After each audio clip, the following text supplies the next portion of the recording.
Welcome and hello. Thank you for joining Jamf Software's webinar, How to Deploy a Shared Use iPad Program in Education. My name is Dave Saltmarsh, Jamf's Educational Evangelist, and I'm joined today by Cy Cook, a system engineer out of Minneapolis. Cy is going to be standing by and absolutely helping me at the end when we get into some of the questions. Before diving fully into the process that you might undergo if you're implementing iPads in a school environment, just want to give a little perspective. Having been involved in education since the 80s and having had a classroom that had one computer, I had that book, One Computer in the Classroom. The evolution of my use of technology started with shared use and bringing a few more devices into a classroom that I borrowed from other teachers. Then bringing a cart or trolley in the mid-90s into my classroom for sharing and just using with groups of students. It's been great to evolve and go into some one-to-one programs, but even when I had full capability of implementing one-to-one, I still chose a shared use in some scenarios. So today, we really want to look at what people are doing when it comes to using iPads in classrooms and how to roll those out. So why iPad in education? Without going into great detail, because most of the people understand that because you're looking to do it, one of the big things is about getting apps and books and other content down to an individual user to personalize that experience. We want to make that smooth and simple. We also know that there's such a great user experience to take advantage of the affordances that we want to help people share these devices between students so that every student has equal access. Certainly access goes beyond into using some online capabilities like Apple provides with their iTunes U for lesson planning and teacher-to-student lesson flow. Primarily, though, today we really want to get right into trying to help you make iOS easy to manage with the Casper Suite. Now I'll pause there for just a moment because people throw out this easy term all the time. Usually it's my daughter or wife telling me how easy it is to do something they already know how to do. It's always, if you already know how to do something, it's easy. At the same time, a definition of easy needs to be looked at as what you're trying to accomplish. If we're trying to transform the classroom to a digital classroom and transform learning, that isn't necessarily easy to begin with. Turning our instruction to be student-centered, we want to provide the opportunity to make on-the-fly personalized learning a reality. Being able to help teachers feel comfortable in changing their practice to some extent and becoming an activator of learning, and extending that 80s or 90s mentality of mobile devices being anytime, anywhere to really that any pace. And we're about to go through some things that hopefully can get you to be able to achieve that and consider them to be relatively easy and something you can choose to do versus not having the capability of doing. We've seen a lot of implementations, and certainly we have schools implementing one-to-one. Today we're really going to look at how you're going to use your iPads and roll them out in that shared use model. Yes, we have students with their own devices, but I think you'll see some reasons today why the institutionally owned shared use model really works well to help transform and make those more complicated things easier. We ask some people why they're using shared use. Why haven't you gone to one-to-one? Well, it isn't necessarily the answer for everybody regardless. They are looking to implement access. They want to give that exposure to more students. I mean, think most of the teachers I know got into education. They wanted to have a larger impact on a larger group of students and provide that access. We have limited resources. Maybe there isn't funding and you want to. In my case, in one of my school districts, it was a means to an end. Shared use model led to an expanded BYOD that led to a one-to-one at certain grade levels in one of the school departments I managed. At the same time, our lower grades had an abundance of mixed type of devices in shared use, and that was intentional.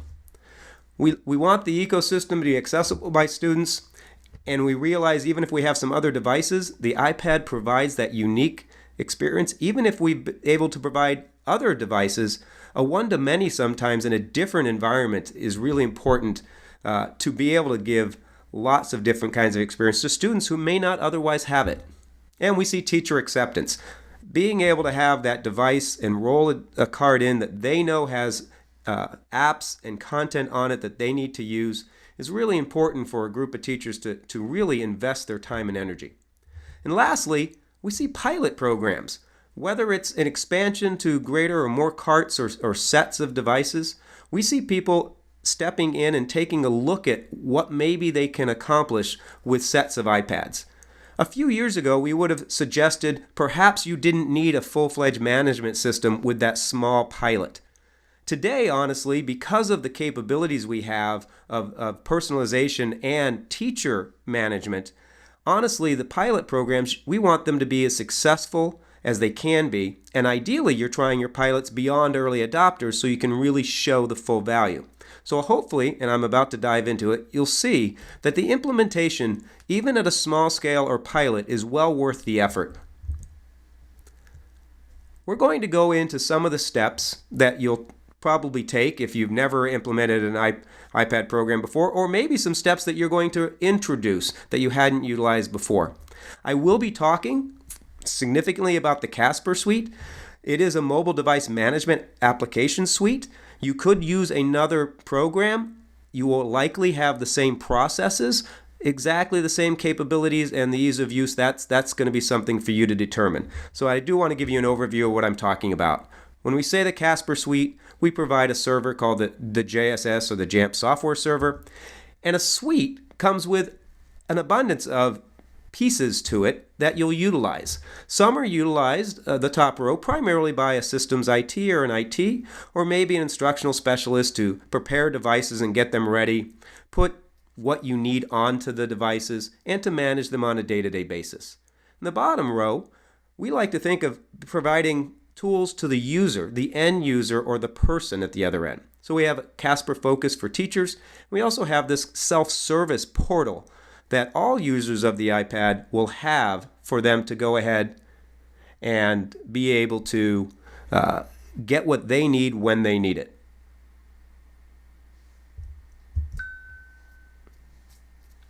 So the Casper Suite, and a little bit more information, because we get this question a lot when you talk about, if I want to go beyond the basic intro, do I need a whole a Mac or a specific computer assigned to be able to manage these devices, or can I move away from that? And with a cloud-hosted instance of the Casper Suite, you can actually avoid having the hardware in your environment. Many of our customers, though, utilize some piece of hardware to run their JSS on, and it doesn't have to be a Mac. It can be a Windows or a Linux machine.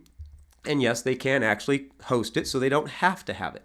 I speak to this because as you get started, you need to consider these things. Many environments are introducing iPads where there is another platform. And that platform, it may not, well, the training that people have for that platform, they may not be ready to go all in on Apple and the other services to run Macs. However, with limited resources, you can get going with the iPads. We can manage the iPads from any type of device. It doesn't matter whether it's a desktop or a portable device. I would like to go ahead and get into the 5 areas and walk through the process of preparing and all the way into managing the devices. When we look at preparing the devices, there are several things we want to take care of before we even get our hands on them. Because ideally, one of the key things we're hoping to help you do is reduce the amount of hands-on people have to do, certainly up front and absolutely as you go forward. Key is getting set up with all of the different Apple programs, the deployment programs that you'll need to manage your devices.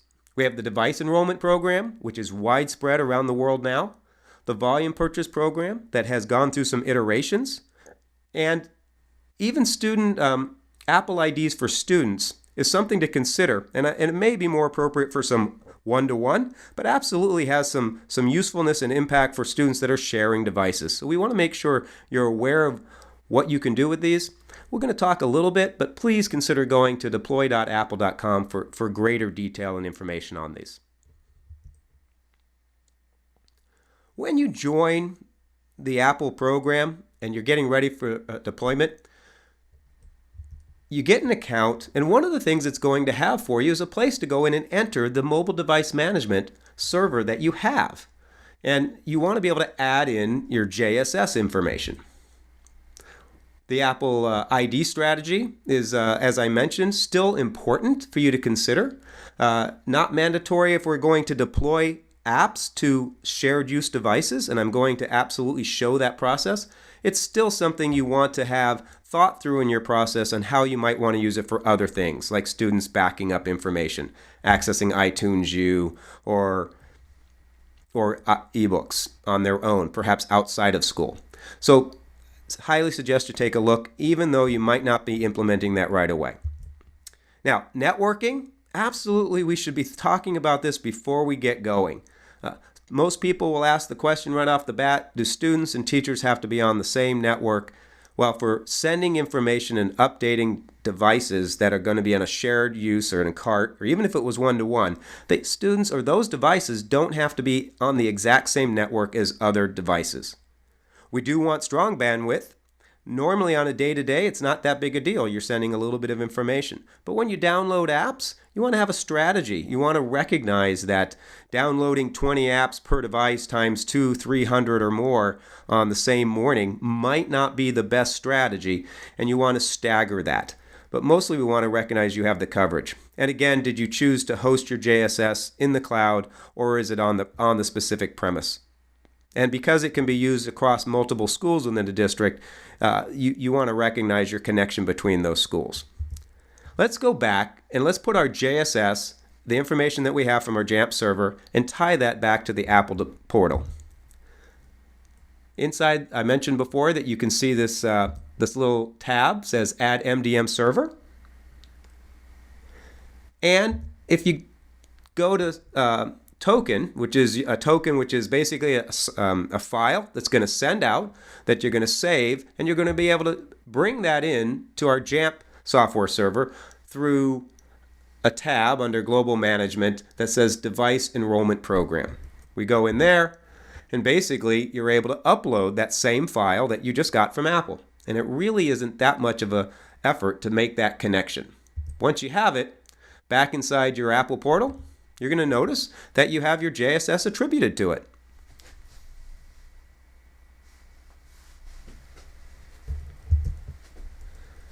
Now the fun really begins, because honestly, you've prepared, you've done some homework, you've gotten things ready. We want to start getting the devices ready to get in the students' hands or onto the carts or into the sets. So we're going to go to configuring devices.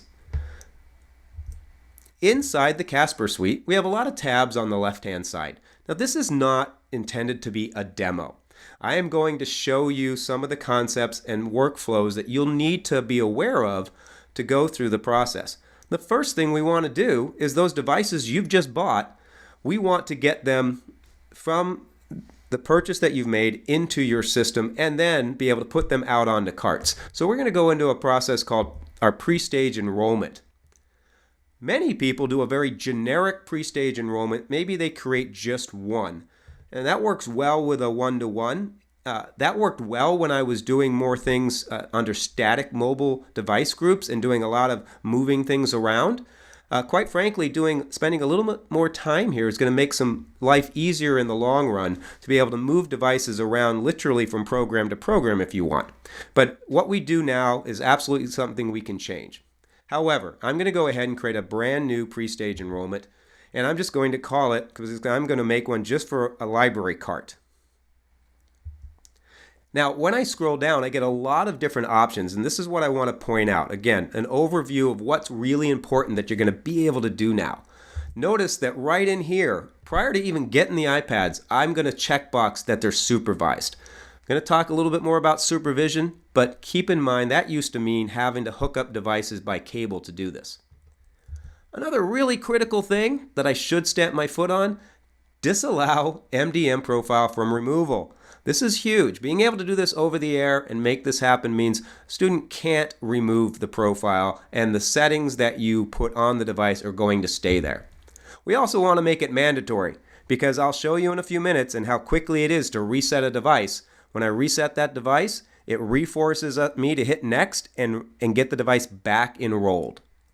The next thing below that are some things you want to consider to make your workflow as students, when you start up that iPad, you want it to go as quickly as possible. While we've eliminated them having to choose whether to install the mandatory MDM profile, it's going to happen. Now below that, I've unchecked, and if you look in the light gray, it says selected items are not displayed in the iOS Setup Assistant during enrollment. So I've turned off Restore, Apple ID, do you want to use Siri? Now in some cases, if it's a one-to-one, you absolutely want those to come on, but let's skip those. I will, in fact, though, keep location, and that's because I'm going to be able to do things to my devices based on the location I've put in an entry point later on. I also want to go down to this tab that's called User and Location, and while that may seem kind of different since we're talking about shared use carts and or sets, we're just going to use some fields in here to help us later. And it just so happens that under this tab down low, you'll notice at the very bottom there's a field for room and position. So I've just gone ahead and marked that I want the room to be cart 1. That could have been Mr. Saltmarsh. And then the position is library, because most of all these devices are going to be stored out of the library, and I may have more than one cart, so I may do this process more than once. I now go into this area called scope, and I'm going to say the word scope a lot in this. Keep in mind that's how you tie something that you've done to a specific device. You're going to target a device or set of devices, and we're going to use the word scope. So I've checked off a couple of the devices that I'm going to assign to this set or cart. Now, there are ways to do this on a larger scale I'm not going to get into. There are ways to tie this and search and find a PO of devices you've bought and tie them into one of these enrollment profiles, these pre-stage enrollment settings. But I just want to show this as me going in and actually checking. The great thing is I'm going to save so much time in the future once I've set this particular cart up. So I've checked off those devices. Now I'm going to go get a little bit more granular, a little bit more detailed with what I'm going to be able to do to these devices beyond getting them enrolled. We're going to go and create some smart groups, because the smart groups, the smart mobile groups, allow me to do things on a larger scale very easily, rather than using my static groups, which I have to basically go in and check and add devices to. So I'm going to give a name for my mobile device group. I'm just going to call it basically the cart. And this way later I can just say anything that happens to this cart I can make happen based upon the smart information I'm going to go into. And that smart information is all tied under criterias. Now we can use departments and building names. The thing is, I haven't really entered those. The ones I used, you may remember, in fact they're not on this list, so I'm going to choose the very bottom one under criteria. I'm going to go to all criteria. And if I scroll down a little bit, we then see the ones I had actually entered already into the pre-stage enrollment, which was room. So I've tied it to the room. And in this particular case, if you remember, and I've got a little button to tap to see my other rooms. Really right now I only have one room and it's called cart 1. So I'm able to assign that. Certainly you can do a lot more with smart mobile device groups. Basically here I'm just doing it so I can get some settings to these specific devices, which is what you want to do. But I'm all doing this on an end that eventually is going to do this wirelessly for me. Now that I've got that set up, I've got a smart group that I'm going to be able to just tie some things directly to. The devices are already set to pre-stage, so when they boot up they're going to be forced to go to some specific settings. I'm going to tell it what some of those specific settings are under building configuration profiles. It's sort of a recipe, a way to get some either restrictions or capabilities onto specific devices. The great thing is I can go ahead and do this down to a set of iPads. I could do it to just 5 within a specific cart, but primarily it's really going to let you customize what's going to happen to these devices. Back to my panel on the left-hand side, I'm going to go to Configuration Profiles, and there are a lot of choices here. I'm not going to spend the time going through all of them. I just want to give you a taste for where you would go that you can set these things. If you had previously used like Apple Configurator, how you can do that with a management system. Under the General tab, I'm basically going to set up and name a configuration. So I'm just going to give it my library setup. This is going to be generic. I'm going to apply to the devices I use in and out of the library. And one of the areas I'm just going to go into is perhaps restrictions. In this case, this might be a grade level that has decided they don't want the camera to be used. Perhaps they don't want to have apps being able to be installed or uninstalled. You can go through and make some of these choices. We also can set up the Wi-Fi configuration so somebody doesn't have to go in and do that themselves. Once the devices boot up, they'll have the Wi-Fi. Maybe you want these devices only on the student wireless system. So you can get that into the device without having to go hand type that in. We are now going to target, which we mentioned before was to scope, and we're going to use that specific mobile device group that we already created. And choosing from my list, I'm going to be able to find that library cart that I already named under my smart groups. So that's how easy, once I create something, I can target a specific set of iPads. Now, I mentioned supervision before. Supervision, maybe a year or two ago, wasn't considered that widely needed. We've had Casper Focus, a teacher tool, for about 3 years, almost 3 years, and you needed supervision. Unfortunately, a lot of people are going to have to go back and reset their devices through Configurator to get supervision done. But now that you can have device enrollment program, and that can be done basically by resetting the device, it's very easy to do, and it gives you some other abilities. We used to use, and you still could use, Apple Configurator, and that's fine, but we can, by using the Casper Suite, we can avoid having to connect things with the cables and collect them all up to do that. And that's really the key thing. So now, let's get into probably what for some people is a new piece that you'd really like to see how this works. Device-based volume purchase program. Now, there are still two key methods when you purchase apps. We want to make sure you're looking at the managed distribution, which really, that ability to distribute some apps down to certain iPads and then take those apps and put them onto different iPads at another time is a terrific option. It works great in one-to-one, but it's just as valuable in a shared use.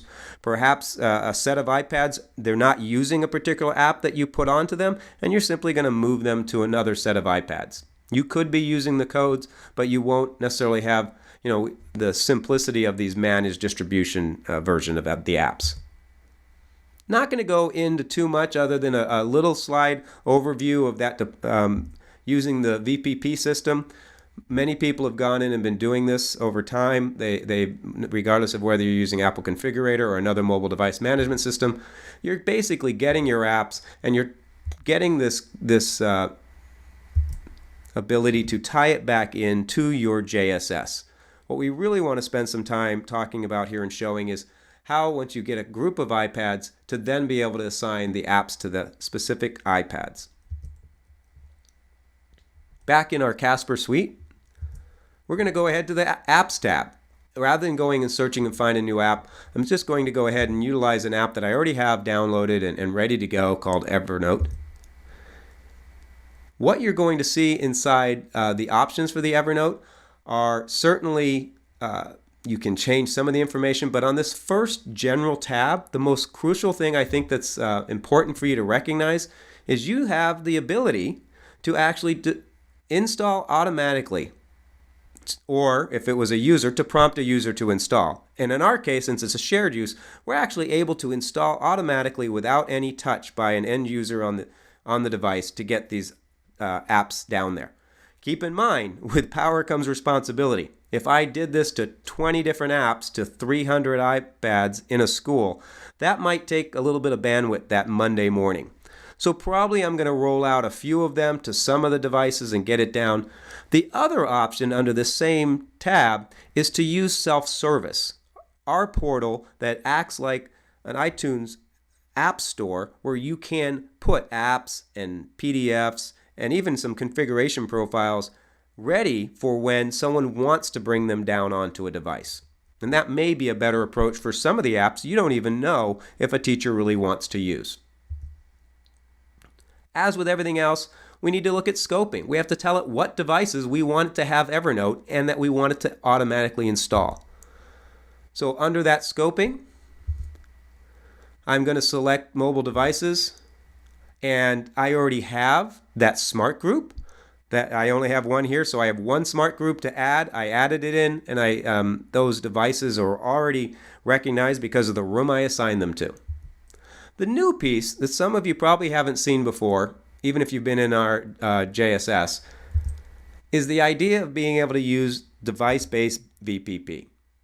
Under this tab, I now can go ahead and checkbox assign VPP content. And as it says under it, assign VPP content to mobile devices with iOS or 9 or later. Once I've done that, it's set up. There isn't a lot of there is no other additional work to make that happen.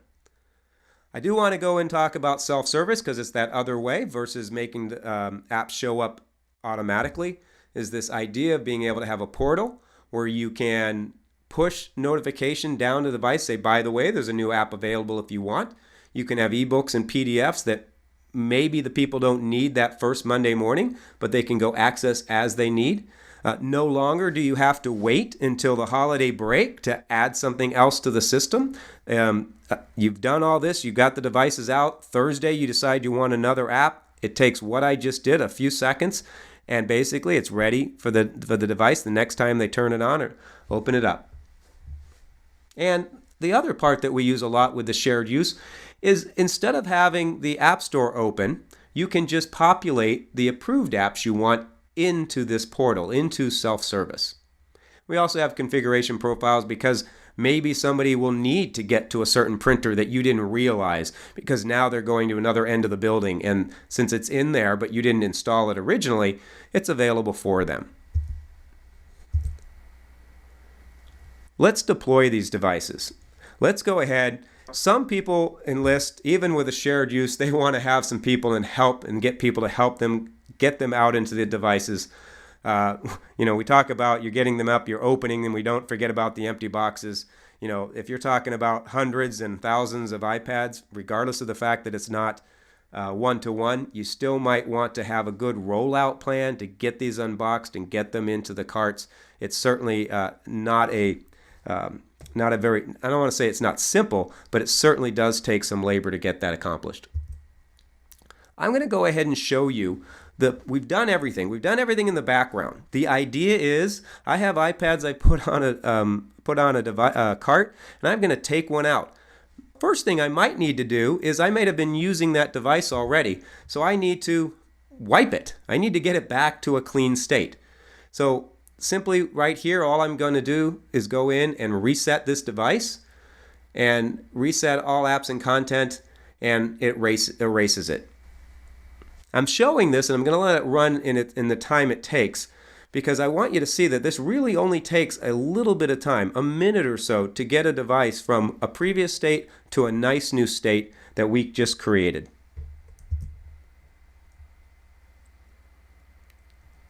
So I've got my device booting back up. There will be a little bit of dead air because I'm going to sit here and I want you to watch the full non-time-lapsed video of this process actually happening.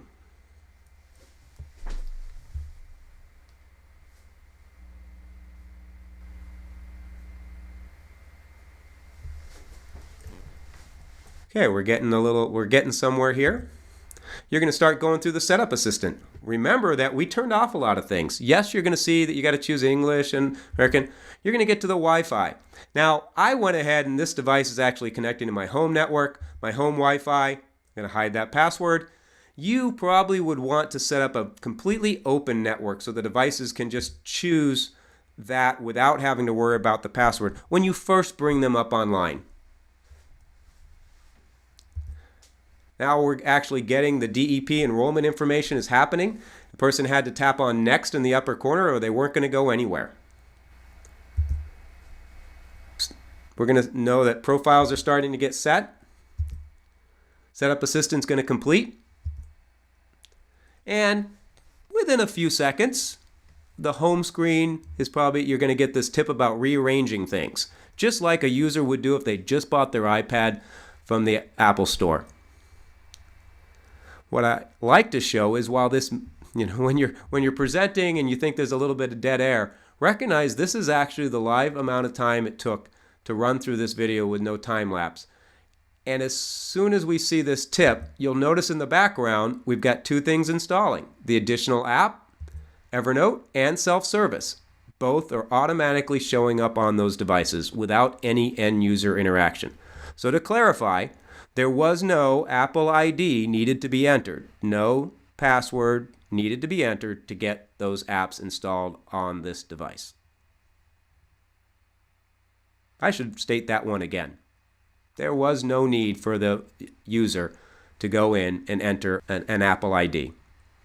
And I'm giving this just a second because I'd like you to see what happens when self-service shows up.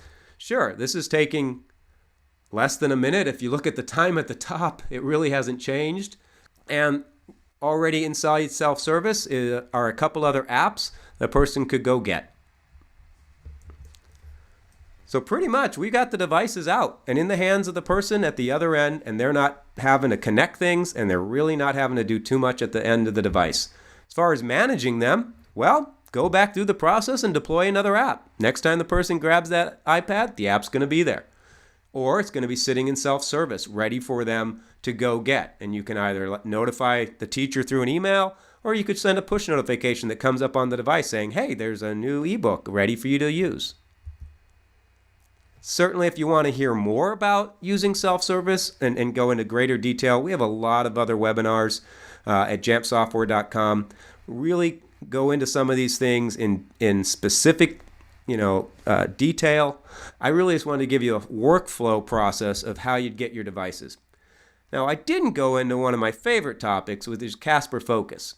Getting Casper Focus set up is something that schools can do to help teachers manage the classroom, to change their way of instructing, save class time. Their kids are working on different things. Maybe they're out in the hall. Send a message to them to come back into class or to just stop and look up. Maybe they want to initiate a quiz or test, and they want the student to be focused in that, like using guided access to put them into an app temporarily for a quiz. The main thing here is keep in mind that Casper Focus is part of the suite you have with the Casper Suite for iOS. There's no additional cost. We have webinars on how to get this set up. I have a 9 video training series with like 1 to 2 minute videos on how to exactly use this. And so if you want to learn more, please take a look and go ahead and see on the webinars that we have on helping teachers manage the digital classroom. I highly encourage you, don't take my word for some of this stuff on being able to do it. Go to Jamf Nation. Look for the schools that are using shared use and have started using device-based VPP. If you're switching from devices that already had some, we're making some improvements on our end. It's just like with anything with Apple services and Jamf. Things gradually, they come out. We get to use them, and we always want to make them better. We would love to hear from you. I would suggest you take a look at some of our white papers. If you're trying to do assessments, if you're trying to roll these out online with this video, there will also be a document you can print that has these basically the same steps I just talked you through and showed you in a white paper version. Thank you very much for joining us today.